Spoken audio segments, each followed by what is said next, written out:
I got a new car, Mrs. Wizard. Of course you did.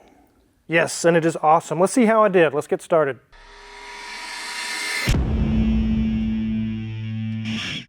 So you guys have seen in previous videos that we had a 2013 Volkswagen Golf TDI. It is now gone. I traded it in towards the purchase of this, a 2012 Jeep Wrangler Sahara. It is only 85,000 miles on its odometer, and it is in really good condition. And yes, it came from Eurasian Bob. He reminded me during the purchase process, this is the 25th car we bought from him, Mrs. Wizard. Wow, that's shocking. 25 cars, and we have a 26th in the works. We're going to do a video on that here not too long in the future. Definitely check that out. Also, while we're here, just as I was buying this one, we happen to have this one in the shop. It's a 2016 JKU, or Unlimited. It is a four-door version. This one is the Sport. This one is the Sahara. This one's a four-door extended version. This one's a two-door. As you can see, some of the things on the Sahara are more comfort or luxury. This one has a plasticky bumper. This one's painted. There's a lot of differences here and there. The interior is a lot nicer, but at its core, these are pretty much the same vehicle. Same engine, same setup, same axles, a lot of the same stuff. Let's go ahead and take a look around the one I just bought. Here's the front of this Sahara Wrangler. You can see I am going to need to polish the headlights, which isn't a big deal. It's just plastic, and with age they fade a little bit, but otherwise the paint shows well.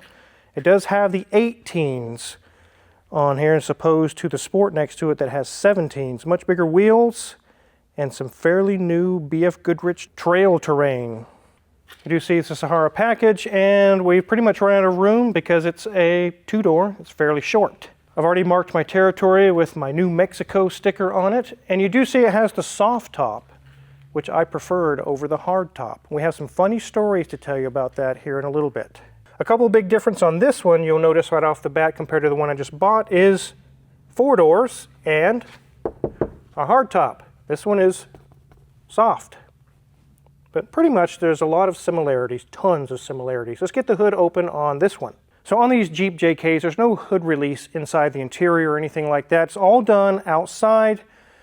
And one thing they come with is, just like on this one, is some plasticky, very kind of chintzy hood latches. They are known to break and be kind of loose. Someone in the past upgraded this one to nice metal ones. So thank you, previous owner, for that.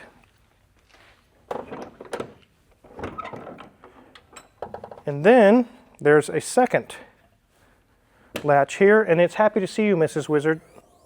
Whoa, that just pops right up. These don't come with hood struts. Someone added this. It's actually aftermarket. I'll show you on this other Jeep here in a minute, but it actually has the hood prop that you would normally use, but I don't need to because it has Viagra, I guess. I'll go ahead and take this cover off. We'll take a look inside the engine bay.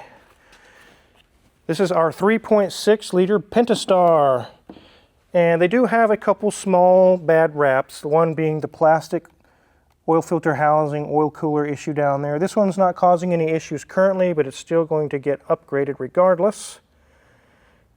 And a few other small things, but really they're a pretty good engine. They got good power, decent mileage compared to the previous generation. And look at this alternator, guys. It faces backwards. The pulley is facing towards the engine, not away from it. Isn't that strange? It doesn't change the operation or anything. It's just kind of strange the way they have it mounted. In the previous generation, which here's a picture, we used to have a JKU, a 2008. It had the old minivan 3.8 liter. And don't you remember, Mrs. Wizard, it was gutless? Oh yeah, that thing was a slug. That thing was horrible. 205 horsepower. That's it. And on the highway, you could floor it, it would downshift, and the speedometer would barely move. We did have some little bit bigger tires on it, but this one has 285 horsepower, 80 more horsepower, and I think it has 10 or 20 more pounds of torque and 2 more miles per gallon on the highway is what I've read on some of the articles I've read. Much more power, much more passing power, and they are actually fairly reliable. If they're not maintained, these are one of the engines, if you don't maintain them, they can start to show and start having some leaks and have some issues. But if you maintain them, easily 250, 350,000 mile range. Now, whoever previously owned this one did all the maintenance. You can tell that it's clean in the engine bay, it has a K&N filter, it has upgraded latches. They definitely took care of this vehicle and it runs very well. So before we dive into looking at some differences in that engine bay, I'll let Mrs. Wizard show you guys the interior of the Sahara. It is much better and nicer than the Sport. We'll do a quick check on the interior on that one here in a minute. There you have it, 85,697. And yep, that gauge cluster is easy to read, nice and simple. The dash is very slim. We don't have a very big dash up there like we have in other cars. Oh, look, there's the keys and Wizard sunglasses up there in what I call the baker's box. Yep, ready to just get roasted out there in the sun. We do have a handle here for our passenger that does say Jeep since 1941, but I do love the turnstile, and he has a little magnet clip for his cell phone, but I love that these rotate around and move around, so you can definitely get it to blow exactly where you want it to and not be limited by, a limiting range. And this goes every which way possible. This is one creature comfort that the other one over there probably does not have, and I know that the 2008 Jeep we had did not. Automatic windows, because these doors can come off. Yes, that can be a problem for automatic windows, but you can see that it stops here and then it continues on. This is where the power goes to that automatic window and automatic doors. So that is kind of a nice feature that the previous Jeep we had did not have. As we move down, we can see we've got camel colors down below. We've got easy to control HVAC system. We've got our automatic gear selector. We have our range selector for our four-wheel drive. We have a nice little net here and a little tray there for coins and maybe pens. Moving back, we're not so sure what this guy is, but we're going to work on that. We've not had this car but like a day. Cup holder. And if we look here, we've got a nice cavernous, storage spot with a charge spot. And if I click both of them, there's a very shallow little spot. So you're not always just having to throw stuff in the abyss of the big cavernous, console. Another thing that is interesting here is below that, we have a standard, just a 110, well, it says 115, but 110, plug-in, house plug-in. Though if you have something to plug in there, yeah, you can just plug in like you would your house. And as you can see, we have the camel has continued onto our seats. They don't really have bolster because we really don't need too much bolster on a Jeep, too high centered for that. But we do have our Jeep embossed into that back of our seat there. Door card, very nice. It is still utilitarian, even though it does have the nice, power locks and power windows. The Wizard currently has it in cargo mode, so the seat is laid down, but you can see that there is very, very little space back there, basically nothing back there. And even in cargo mode, the cargo is, well, it's going to all, slide to the back gate there. So that's not exactly useful, and he's mentioned that, we'll probably be removing that seat just so it's all one big space back there to make it much more, usable. And considering it's just the Wizard and I, well, there's only the two of us in a car most of the time, 95% of the time, so it's not a problem. Headliner, well, this is not really a headliner because it's a soft top and it can be removed. Okay, back to the steering wheel, and you can see right here we have Jeep here in the center, and we have our cruise control options here on both sides. But on the back, we have some buttons as well that can control volume and, controls for that radio system. So enough of this interior talk. Let's go ahead and compare this to the 2016. So here we are in our 2016. You see it has 109,436 miles, and gauge cluster's looking the same. Our dash is very much the same, but they have filled their baker's box with duckies. Yeah, Wizard says he's not going to be putting duckies in his Jeep. Just not going to happen. If we look over there, we can see we have very much the same thing. We have a dark charcoal on top, but there it doesn't have that camel color our Jeep has. But again, it has the same grip bar, has the same vent controls here, has the same stereo system, and they do have automatic windows. And you can see they have an extra option because it is 4 doors.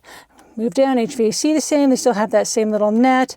Our gear selector and range selector, both the same. Center console area. Everything is the same except until we get to the seat. The seat is cloth, but it's still looking very nice. Door card, yep, is looking good as well, and they do have automatic locks as well. If you have the windows, you're probably going to have the locks, I would think. But it is just one color of that dark charcoal. They do not have the camel like our Jeep. Back seat in this one is much more usable. We can actually use it, and it actually has space behind that you could actually put groceries and things. So much more usable space in this version. Hardtop, we don't have a headliner because it's all just, a top that can be removed as well. Just definitely don't want to drop that thing. It is quite big and quite heavy. As we've gotten to a newer model in the 21st century, they have added cell phone options. So this version has cell phone options that our Jeep did not have. Same controls on the back for volume and for song selection, and Jeep here in the center. Enough of this interior talk. Let's go compare these two engines. It doesn't pop up, Mrs. Wizard. No, they don't have that option on here. Okay. Well, basically the same engine. You see the alternator's been replaced before. It has the same oil filter housing cooler type thing going on. Basically identical engine, identical setup.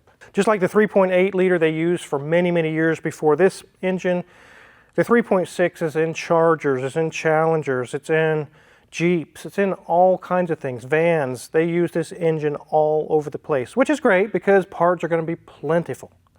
Let's go ahead and get the black Sahara Jeep on the lift and take a look underneath.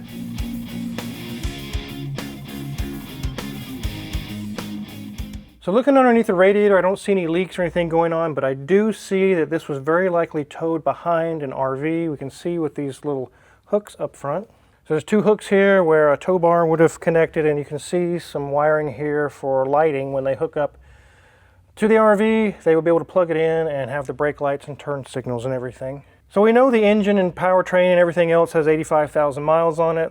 The wheels, the wheel bearings could maybe have 100. I don't know. There's no way to know that. Whenever you tow a vehicle behind an RV, there are miles being accumulated, just not on the speedometer. So there's no way to know that really. Here we have the bottom of our Pentastar V6. I don't see anything leaking. Our differential has maybe a tiny seepage right here around the cover, but nothing serious. The brakes are about 30% remaining. And U-joints here are good. Sway bar links are good. Same thing with the brakes over here. Sway bar links are good. Neither of the shocks are blown, so that's good. It has a loop-de-loop, Mrs. Wizard. That is truly crazy. That is weird why they did the exhaust that way. Maybe to get it to go over to there or something. I don't know, but this drive shaft is good. Here's our NAG 1 transmission. This is a Mercedes transmission, and it is not leaking. They're good transmissions, they really are. Here's our transfer case. Nothing leaking from there. I'll be servicing all these items I'm showing you here soon since I just bought it. But nothing wrong with the drive shaft. Here's our charcoal canister, which has a nice shield around it to keep it from getting damaged. Here's our exhaust. Everything's intact like stock. I really like that everything's stock. Brakes are about 30% on the back. Shock is not blown. Sway bar link is good. Same thing on the brakes here. Sway bar link is good and the shock is not blown. And nothing leaking from our rear differential, but I will be servicing that. On our exhaust we have 2 into 1, and then 1 into the muffler and just 1 out the back. I don't think I'm going to be messing with the exhaust. These, even when you put exhaust on these Pentastars, they just don't sound good, so I'm not going to waste the money on it. But otherwise, let's check the date codes on the tires. 30th week of 2021, so about 5 years old, but they have a lot of tread left on them, so I'm just going to run these. They are in good condition. So far I'm seeing I got a pretty good deal, which is not surprising from Bob, Eurasian Bob. He always gets me a good deal, good vehicle. So let's get this thing on the ground and talk about our funny stories we have with these. So why in the world did I buy this Jeep? I had that nice Golf that was tuned and DPF issues solved and everything. The reason why is here in the coming month or so, we're no longer going to be needing that vehicle for our traveling back and forth to New Mexico because we're going to be having big trips. We're going to be hauling large items. And I would say in 3 to 4 months, it's very possible we will be making that big move. I wanted to get a vehicle that I could cruise around Las Cruces and have the flaps up and have the wind blowing. Also, not even a mile or two from where our house is, there are trails everywhere, Jeep trails. We literally live by the mountains. I said, I've got to have a vehicle so I can go enjoy these mountains, go out and see things. I can't do that with a Golf or a Ram truck. This is the ticket. I just happened to be scanning on Eurasian Bob's website, and he mentioned that he would love to get this thing sold. We talked about, he had some ideas, we could do some trades and things, and it worked out. He had driven home now in the old Golf and left this behind. I have some really funny stories. We used to have, like I mentioned, the 2008 Unlimited, which is the 4-door. It had the hard top and it was black. And do you remember how hot it would get inside, Mrs. Wizard? Our poor kids, they were struggling in the back seat. That was during the summer in Kansas where we had over 60 days of over 110 solid. And you guys say it gets hot in Las Cruces. It doesn't get Kansas hot. It does not. You remember, Mrs. Wizard, I think we saw 115 and 116 that summer. That was a brutal, brutal summer. It was terrible. So, combine that with a black solid top. We had the AC blowing full blast, and our kids were in the back seat literally drenched in sweat. I felt terrible for them. They were cooking inside the box, Mrs. Wizard. Yeah, not the baker's box in the dash, but yeah, they're in the back seat. You actually got them a little fan to run back. Yeah, I had to buy a little fan that runs off the cigarette lighter or auxiliary port just to keep them cool. I was actually ashamed.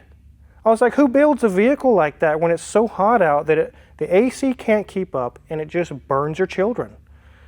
And it's like, that wasn't too long after that I traded it off. When I went to buy this one, obviously I don't have kids anymore. I'm not having anyone riding in the back.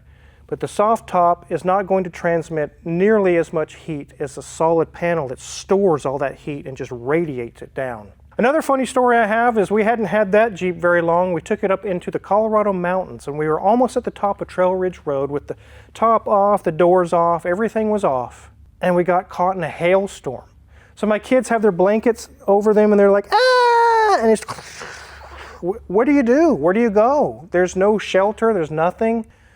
So, it was only pea size. They weren't getting... Yeah, it wasn't big hail. It was just little ones. But that was crazy. It was a good memory. They still remember that to this day. We do laugh about it as well because it was a fun experience. It was fun. It's good memories, good times. We definitely remember that. And that's all. And that's what Jeeps are all about. Getting out there and making those memories and things. I plan to make more with me and Mrs. Wizard. We can go on some trails and go picnicking and go do different things. We definitely don't want to take her Defender 90 out there and beat it up and tear it up. It is too new. Maybe someday we will. With only 15,000 miles on it, we're not ready to scratch the paint and tear that one up. This one will be perfect. So I definitely suggest to you guys some cars out there that are very reliable, Toyotas and Lexuses and Hondas and things. But being that I can work on my own cars and get parts and no labor and fix them myself, I can take a little bit more risk. So I definitely like cars that have more character and more personality. And I'm willing, like I said, to take a little bit more risk on something that may need some repairs. I don't like driving a cookie cutter, kind of a toaster oven of a car, but sometimes when you don't have time to have anything broke down, that's the best bet. But for me, this is what I like. So if you're looking for that one special car, definitely check out Euroasian Auto Inc. There's a link in the description below. He can find cars that are really difficult to find. I don't know where he finds some of these cars or how he comes about them, but he is definitely the guy to go to. This is our 25th car. I mentioned a 26th one is coming, and we'll be filming that for you guys soon. If you're curious what kind of tools I'm going to use to do some upgrades on this or work on any other car in the shop, check our Amazon affiliates link in the description below. All the tools we use every day, tried and true, in the shop here are for sale on that page. And if you purchase anything, we get a small cut and really appreciate it. And make sure to hit the subscribe button here and the notification bell because many more cool videos to come. Thanks for watching.